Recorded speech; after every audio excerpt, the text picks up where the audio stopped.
Welcome to MojoPlays, and today we're counting down the titles notorious for giving gamers the fight of their lives. Every genre counts as long as the games are hard to beat.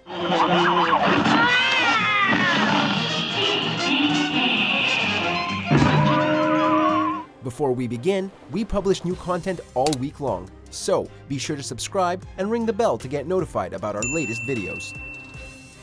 Geometry Dash.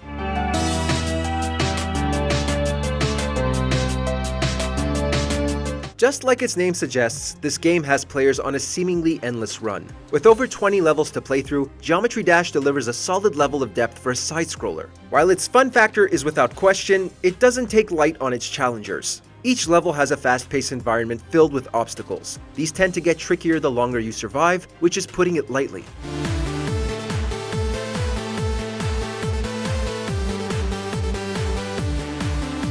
By the time you reach the end, some of the environments become hard to believe. The game looks to mess with players further by injecting some tense and thrilling pieces of music to keep the urgency going. But if there's one thing Geometry Dash isn't, it isn't easy.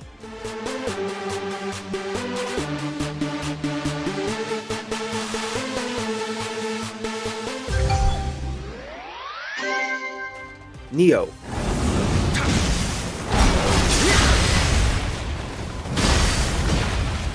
When it comes to Souls-like games, being difficult goes without saying. The presence of bloodthirsty enemies is a regular sight in what is a mostly hostile environment. Nioh's hack-and-slash gameplay leads to spots where the only option is to swing for your life. It's not all doom and gloom, as exploration and upgrading characters' attributes is an essential part. Still, Nioh never makes it a walk in the park, and fans need to keep an aggressive approach at all times.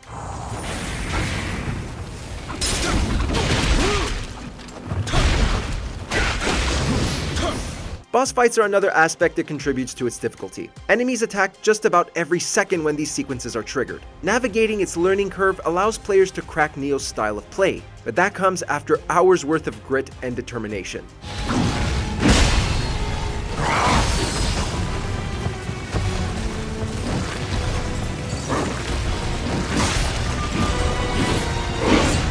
XCOM 2.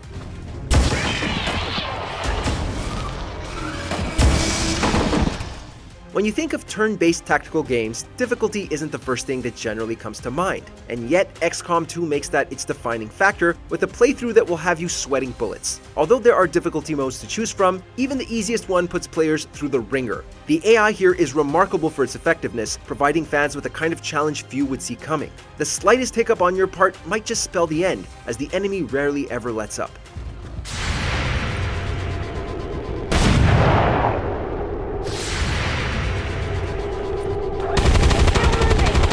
The developers designed the game with this in mind, wanting fans to feel a true sense of accomplishment when tasting victory. It'll likely arrive after a whole lot of failures.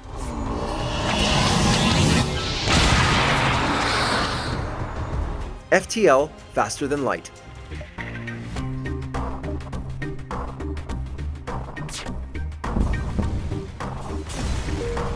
On the face of it, FTL doesn't look all that intimidating. Its difficulty is apparent only after you realize that one misstep costs the entire game. Players need to guide a spacecraft through 8 sectors to complete the mission. That's easier said than done considering everything that's thrown our way. Any damage that may happen to the spacecraft happens in real time. Because there aren't any do-overs, players have no choice but to deal with worsening conditions.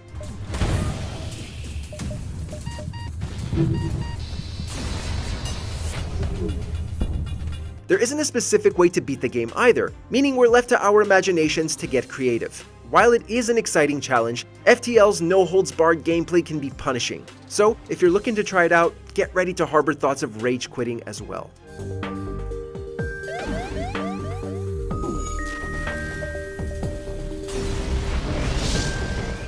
Shinobi.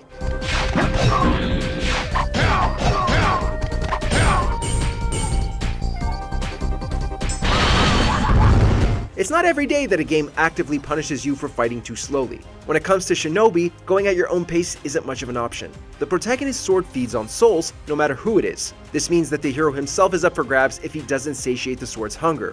As a result, the focus is on killing as many enemies as you can and as quickly as you can.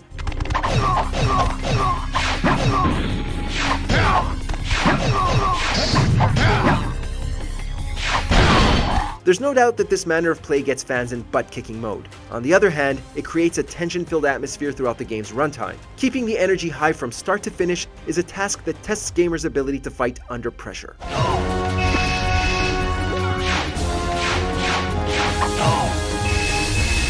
I call forth the icy touch of death! Teenage Mutant Ninja Turtles.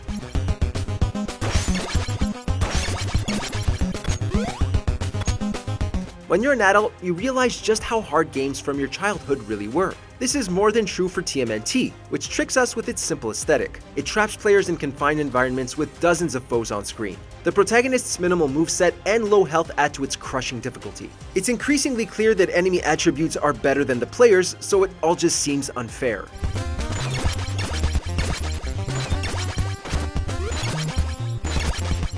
Even platforming sequences are designed to go for the kill. Unlike many other games on our list, TMNT didn't receive a unanimously positive reception. The game's so-so quality results in a few memorable levels. Because of this, we're inclined to remember it mainly for its difficulty rather than the fun factor. Hades.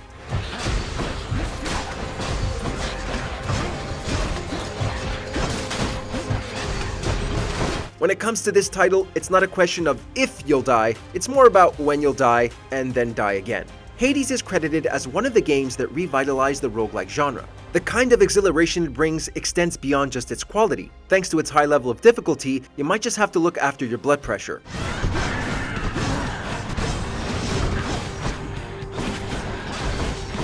The game can be unrelenting in its battles. As part of the hack and slash genre, Hades offers a lot of variety when it comes to attacking gameplay. Even still, combat is brutal and chaotic, with fight sequences ending in all-out button mashing if it gets too overwhelming.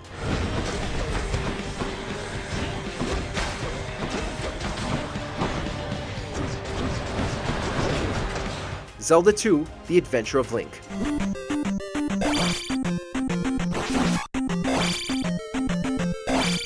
Almost 4 decades since its release, Zelda II remains the most unique entry in the long-running franchise. Its 2D side-scrolling style of play provides a different lens to view the series. One of those is realizing just how grueling Link's journey is. It's kind of like playing Super Mario Bros. With a perpetual adrenaline rush. Zelda II's combat rarely lets up, as enemies of multiple types pop up on a frequent basis. It combines this with platforming sequences, requiring players to be quick on their toes if they don't want to start over again.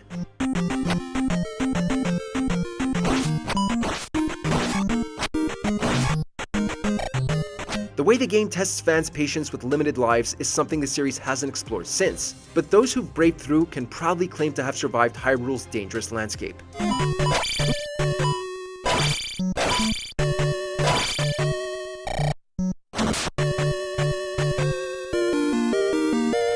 Returnal.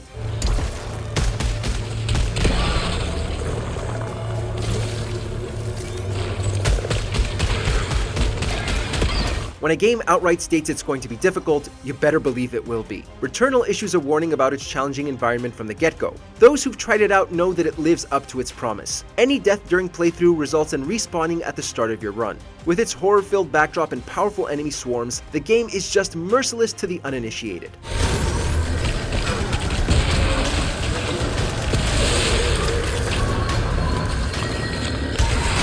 For the most part, dying and restarting is the way to achieve completion, as players have to learn from their mistakes. Of course, getting frustrated is inevitable, especially when being forced to restart after reaching so far. So, if you're one to rage quit, then you'll be doing a lot of that here.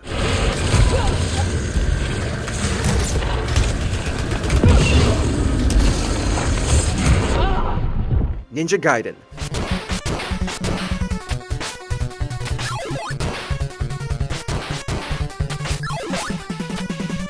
Before it became synonymous with 3D hack-and-slash games, Ninja Gaiden arrived in 2D format. But don't be fooled by its low-graphic environment, because the game packs an absolute wallop. Although there are unlimited lives, beating Ninja Gaiden isn't for everybody. No matter which level it might be, each area comes with its blend of tricky platforming and hordes of enemies.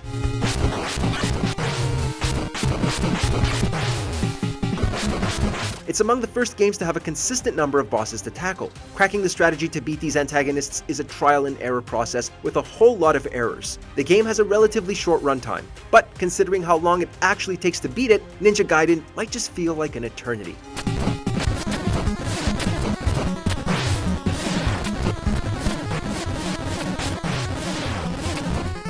Gradius.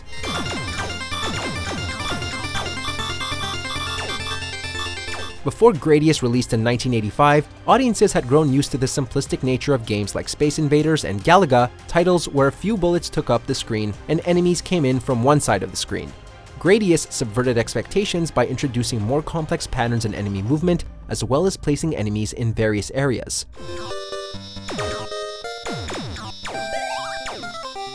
Now, you could get flanked from behind or taken out from a hidden turret below. You could say it was one of the earliest examples of the bullet hell shooter, and the harder difficulty may or may not have caused players to hold on to their quarters.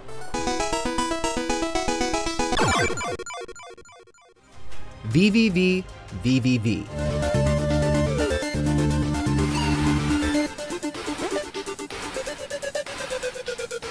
Since the dawn of gaming, spikes have become the bane of every player's existence. If they aren't being a nuisance and chipping off even more health, they're insta-killing players at the smallest pixel. However, spikes haven't been more frustrating than in VVVVVV, a 2010 indie title that's littered with little buggers. Instead of jumping, you'll have to rapidly reverse the game's gravity in order to clear pits. Yes, it is easier said than done, and because of the intricate and tricky level design, you may find yourself seething with rage by the end of your first hour. How anyone can finish this game in under 2 hours is unfathomable, and yet, somebody managed to do it. Ikaruga.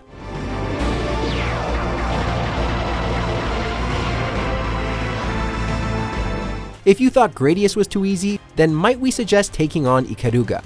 Sure, it looks similar to other bullet hell shooters, but there's a whole new mechanic you'll have to manage.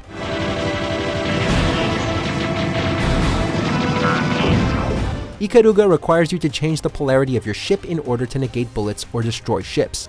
A simple concept on paper, but the game wastes no time mixing things up, peppering you with bullets of both polarities at the same time. Best pay attention to what you're doing, or you may find yourself quickly decimated. Silver Surfer.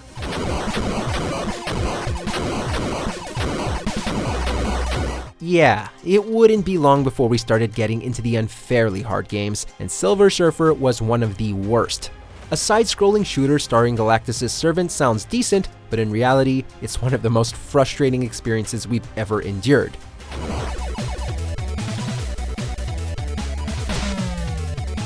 Literally anything in this game can kill you in one hit, from enemy projectiles to freaking walls. One touch equals game over. Needless to say, the game was far too brutal, and we soon found ourselves kneeling over just like the Silver Surfer. We can only imagine how many tantrums were thrown by younger players.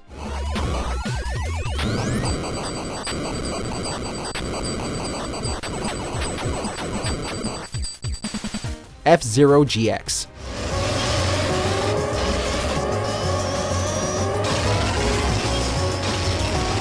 Due to its intense speed and wild track designs, the F-Zero franchise has always been one of the toughest racing games you could play.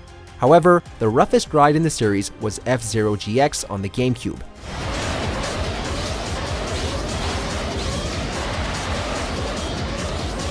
As breathtaking as it was to see a game running at 60 frames per second, the game's fast-paced action made it hard for the average player to keep up. The learning curve is so sharp that anyone who picked up a controller would find their vehicle exploding before finishing their second lap. Those that stuck around to hone their skills found a wild and exhilarating experience.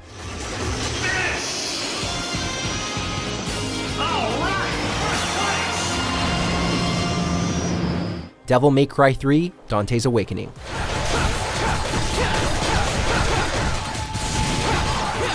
The Devil May Cry series has been known to be rather challenging in its combat. You'll need to pull every combo you know and take as little damage as possible if you want a high grade. Of them all, Devil May Cry 3: Dante's Awakening is the most notorious entry in the franchise.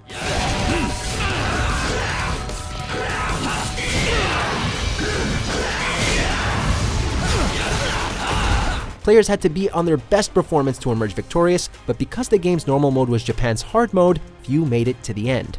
Fans had become so frustrated that Capcom had to re-release the game as Devil May Cry 3 Special Edition with adjusted difficulty.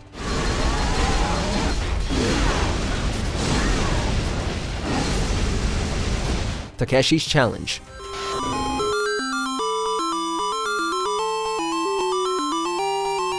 Takeshi's Challenge is certainly one of the oddest titles you can find on the Famicom, but don't let its absurd and occasionally depressing nature fool you. This game's difficulty lies in just not knowing what the hell you're supposed to do.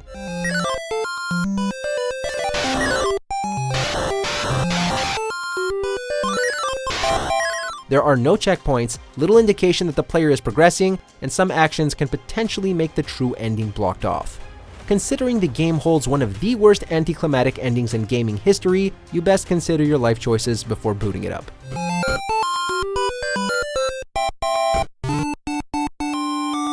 Mega Man 9.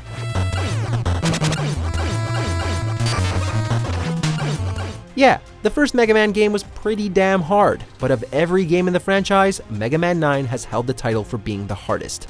In addition to having stronger enemies, tricky levels, and tougher boss fights than previous installments, Mega Man 9 features an unforgiving list of achievements, some of which require you to beat the game without losing a life or using an E-tank.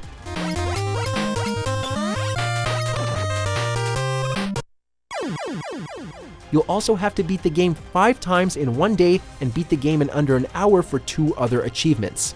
Hope you like the blue bomber enough to complete it, because I don't.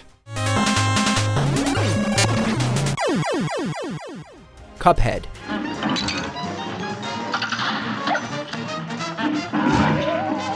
With its gameplay similar to another platformer shooter and frenetic boss battles, Cuphead has quickly become one of the most memorable games of the 2010s. Said boss battles, however, are also why it's on the list. As you take on the likes of Goopy Legrand, Hildeberg, and the Phantom Express, you'll be enduring phases for so long that it'll feel like you've been in the fight for at least an hour.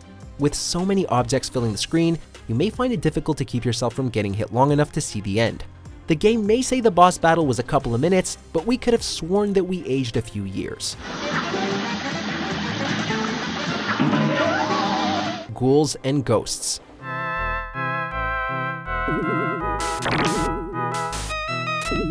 Yes, Capcom's most infamous game in their entire catalog, where Arthur must traverse several hazardous areas to rescue Princess Prin from Lucifer. When it comes to talking about difficult games, you simply can't leave this one out of the conversation. The game is constantly spawning monsters that can kill you in 2 hits.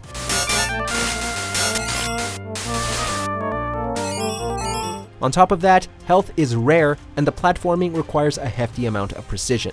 As if it wasn't hard enough to beat the game on your first run, you'll have to defeat Lucifer a second time if you want to see the true ending. Although, is the stress really worth it? You decide.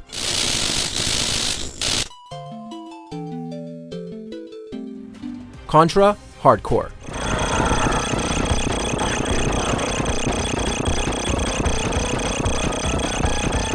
Contra was already hard enough in how it demanded players to avoid getting hit once as bullets filled the screen.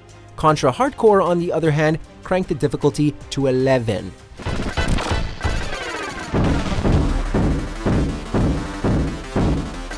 Enemies are harder to kill, there are more bullets flying across the screen, and bosses are bigger and badder than ever.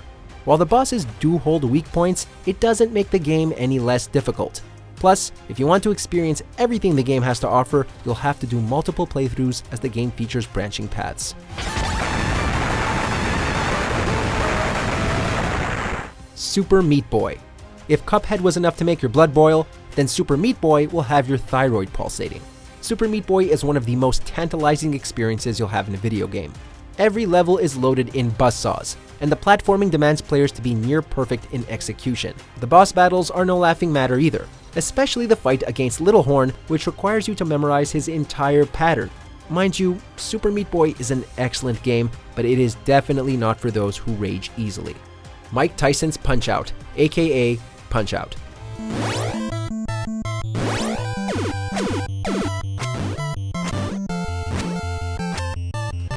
Nintendo has made its fair share of difficult games, as we'll see later on, and one of their toughest games was Mike Tyson's Punch-Out. While many of us have shown King Hippo who the real champ is, few have risen to the occasion to take on challengers like Bald Bull, Super Macho Man, and of course, the former heavyweight boxing champ himself, Mike Tyson.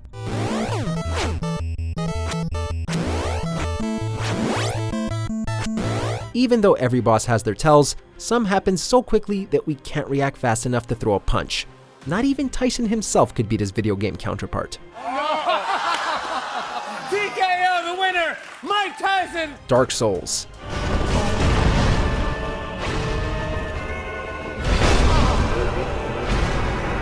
I mean, come on. Are any of us surprised to see a Dark Souls game, let alone a From Software game, on this list? While the last two games were hard in their own ways, we just have to give the spot to the very first game, specifically because there's so much more unfair bullshit.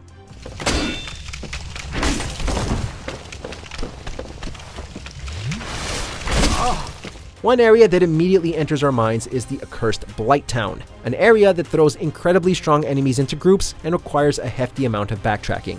Veteran players might not find the first Dark Souls to be as hard as they did initially, but newcomers will be foaming at the mouth.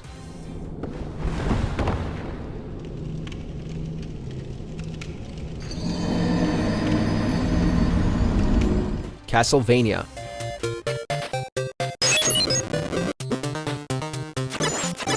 Think you've got the chops to take on Dracula's legendary castle? Well, maybe you do, but you're not just gonna walk in and walk out. Castlevania will find every way to troll you while beating you senseless.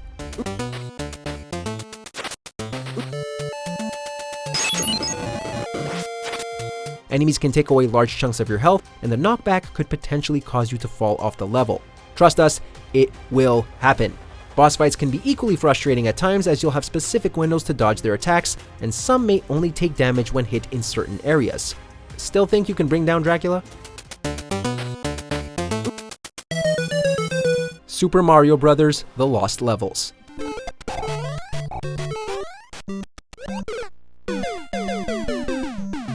For the original Super Mario Bros. 2, well, the Japanese release, Nintendo had sheltered this game from Western audiences, fearing it would steer them away from the franchise, and they had every right to do so. The Lost Levels is insanely punishing in comparison to the first game's standard platforming, requiring pixel-perfect jumps and utilizing levels where Mario or Luigi has to cross specific paths in order to progress. Frustrating? Absolutely. Fair? No. If you dare approach this game, do so with an NES subscription service on Switch. You're going to need that save state feature. Celeste.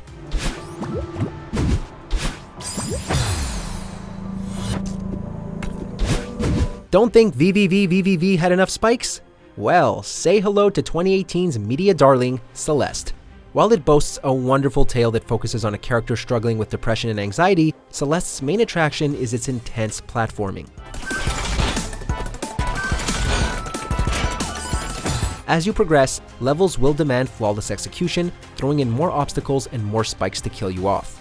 And you'll find the game gets extremely hard when you get to the B-side or C-side stages. Our advice? Enjoy the breathers while you can, and don't be afraid to walk away for a bit.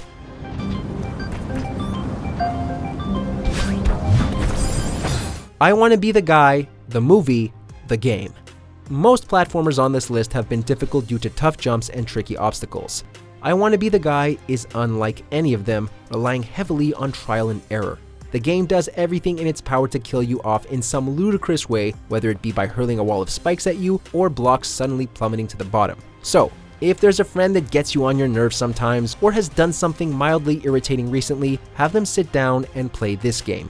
You'll enjoy witnessing their rage and colorful language. Battletoads. Even when two From Software games are on this list, we still have to declare Battletoads as the hardest game of all time. There's simply too much that this game throws at players that have caused many a controller to break. For starters, those speeder bike levels. Dear God, the speeder bike levels!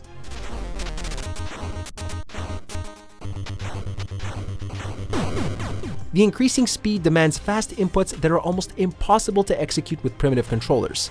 And if you thought co-op was gonna make the game easy, you're dead wrong. It can be really easy to hit your friends and possibly cost them a life, and if just one of you die, just one, you both have to restart the level. If there was one word to describe Battletoads, it'd be sadistic.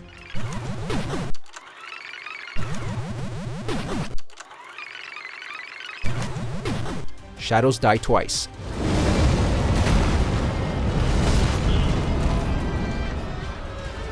After playing through From Software's previous titles, the Dark Souls franchise and Bloodborne, we didn't think it was possible for them to make a harder game. Well, way to put our foot in our mouths.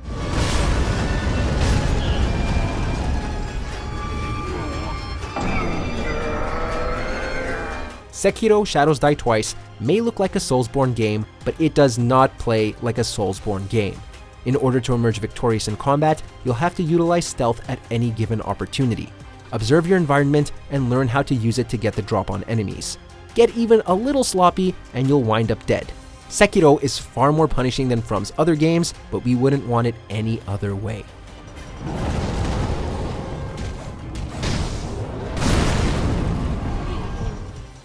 Check out these other great clips from MojoPlays, and be sure to subscribe and ring the bell to get notified about our latest videos.